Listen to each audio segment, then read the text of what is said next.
بسم اللہ الرحمن الرحیم۔ السلام علیکم ورحمۃ اللہ وبرکاتہ۔ ان الحمد للہ نحمده ونستعینه ونستغفره ونستهدیه والصلاة والسلام على سید المرسلین محمد وآلہ وصحبہ اجمعین، اما بعد۔ حاضرین و ناظرین، یہ درس قرآن نمبر 337 ہے، اور آج سورہ آل عمران کی 2 آیتوں کی تلاوت و تشریح کی جائے گی۔ آیت نمبر 188 اور 189۔ اعوذ باللہ من الشیطان الرجیم، بسم اللہ الرحمن الرحیم۔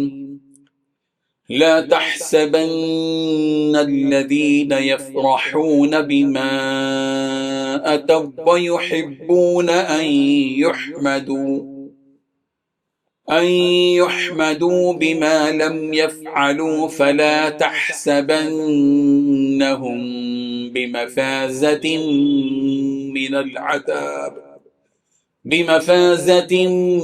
من العذاب ولهم عذاب أليم۔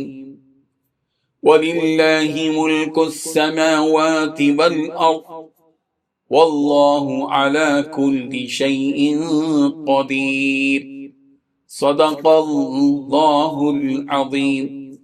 لفظی ترجمہ یوں ہیں، لا تحسبن الذین، آپ ہرگز گمان نہ کریں ان لوگوں کو جو یفرحون، خوش ہوتے ہیں،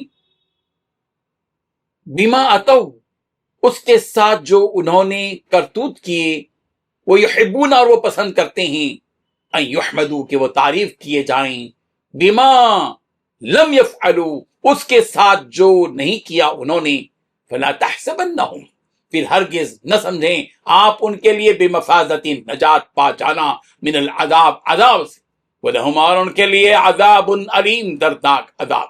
وَلِلَّهِ، اور اللہ ہی کے لیے ہے، ملک السماوات والارض، آسمانوں اور زمین کی بادشاہت، واللہ علی کل شیء قدیر، اور اللہ ہر چیز پر خوب قادر ہے۔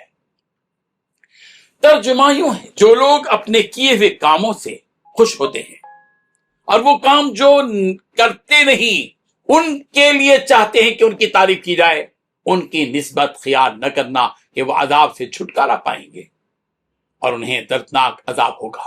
اور آسمان و زمین کی بادشاہت اللہ ہی کو ہے، اور اللہ ہر چیز پر قادر ہے۔ ان 2 آیتوں میں 4 باتیں بتلائی گئی ہیں۔ پہلی بات، جو لوگ اپنے کیے پر خوش ہیں اور وہ چاہتے ہیں کہ ان کے نہ کیے ہوئے کاموں پر تعریف بھی کی جائے۔ دوسری بات، یہ مت سمجھو کہ یہ عذاب سے بچنے میں کامیاب ہو جائیں گے، ان کے لیے دردناک سزا ہے۔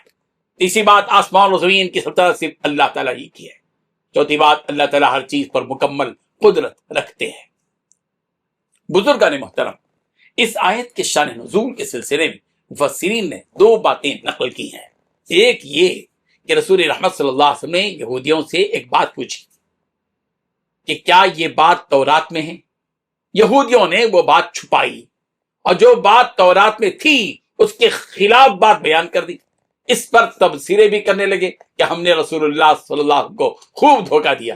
یہودیوں کی اس شرارت پر یہ آیت نازل ہوئی کہ جو لوگ اپنے کیے پر خوش ہیں اور نہ کیے ہوئے کاموں پر تعریف کیے جانے کی خواہش بھی رکھتے ہیں، وہ ہرگز یہ خیال نہ کریں کہ اللہ کے عذاب سے وہ بچ جائیں گے۔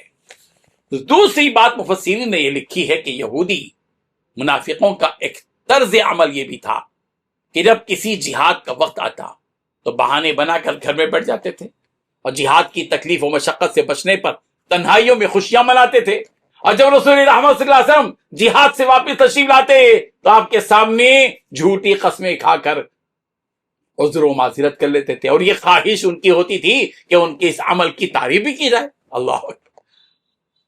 منافقوں کی اس ذلیل حرکت پر یہ آیت نازل ہوئی، اور ان کے حق میں یہ خوشخبری دی گئی کہ انہیں دردناک عذاب دیا جائے گا۔ وَلِلَّهِ مُلْكُ السَّمَاوَاتِ وَالْأَرْضِ، اس کے ذریعے سے بتایا گیا سارے ہی انسانوں کو جھنجھوڑا گیا اور غفلت سے بیدار کیا گیا کہ یہ دنیا دھوکے کا سامان ہے۔ حقیر دنیا ہی کو سب کچھ مت سمجھو۔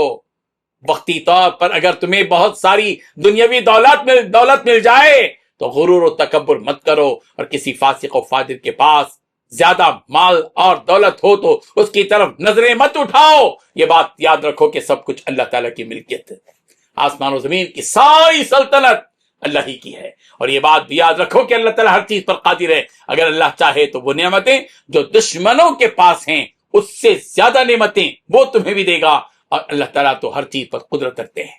رب ذوالجلال ان آیات کو سمجھنے کی توفیق عطا فرمائے، آمین۔ وآخر دعوانا ان الحمد للہ رب العالمین۔